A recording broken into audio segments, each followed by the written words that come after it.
mu kaweefube w'okutumbula ebyobulambuzi by'eggwanga wamu n'okwongera okusikiriza abasigansimbi okujja kuno, akulira akakiiko akavunaanyizibwa ku basigansimbi okuva mu maka g'omukulembeze w'eggwanga aka State House Investors Protection Unit, Kano Edith Nakalema, asisinkanye abakulira ebitongole by'amawulire eby'enjawulo wamu n'aboogezi b'ebitongole bya gavumenti okutema empenda ku ngeri gye bayinza okukwasizaako gavumenti okutunda eggwanga ebweru. Kano Edith Nakalema agamba nti wabaddeyo ebitatambula bulungi ku mikutu gy'amawulire wamu n'ebitongole bya gavumenti mu ngeri eggwanga gye lyogerwako etatta n'ekitiibwa kyalyo. Considering the individual investor confidence in our economy is of paramount importance, the onus is on communicators, all of us who communicate to amongst ourselves or to each other and who speak for our country. We need to make it easier for investors to identify with the prospects of investing in Uganda.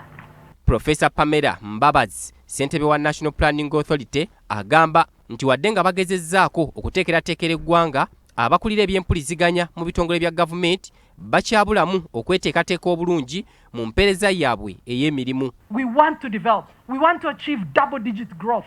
We want to transform. We want Uganda to be the real power of Africa. How are we going to get that if we don't responsibly communicate? Now, you're the experts, ladies and gentlemen, and I want us to really help each other.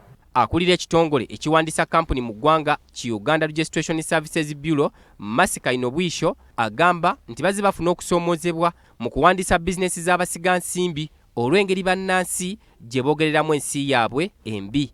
And a country that does not promote itself, a country that does not talk about or blow its own trumpet, sometimes blocks the level of investment, and investment in terms of the number of registrations of businesses and innovations among many. Omwogezi w'eggye ly'eggwanga Brigadier General Felix Kulaije agugumbudde abakulu mu gavumenti obutateeka ssente zimala mu mawulire ne badda mu kugula emmotoka ezitemagananga mukene ng'eggwanga liggwawo. Bakendeeza ebbeetu eri aboogezi baabwe okwogera eri bannamawulire ob'eggwanga. Kati weesanga nti ebikolebwa munda ate ng'ono omuwandiisi w'enkalakkalira atalina ebiseera bya bannamawulire. Namba 2, okuteekawo aboogezi bano kyali kiragiro kya pulezidenti bujjana mu 8 nti buli kitongole kya gavumenti kibeere n'omwogezi.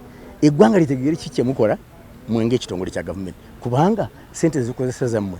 Kulaije era asabye abakulu b'ebitongole by'amawulire eby'obwannannyini okwewala okuwandiika amawulire agavumirira eggwanga kuba kifiiriza eggwanga obutitimbe bw'ensimbi. Ensi esaana emanyi ki kye tukola nga ffe mu defense oba mu internal affairs oba mu works, naye ebirungi bingi ebikolebwa abantu babimanyi n'osanga ate ebiri negative oba ebikyamu bye biweereddwa ekifo ky'okumwanjo kubanga ffe tusirise.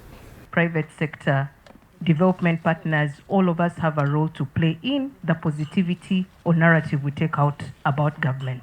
Olukuŋŋaana luno lwetabiddwamu abakulira ebitongole by'amawulire eby'enjawulo omuli n'akulira enzirukanya y'emirimu ku BBS Terefayina Stephen Danstan Busuulwa nga yakiikiridde ssenkulu wa BBS Terefayina Engineer Patrick Sembajjo. Titus Jemba, BBS Terefayina, Ageesigika.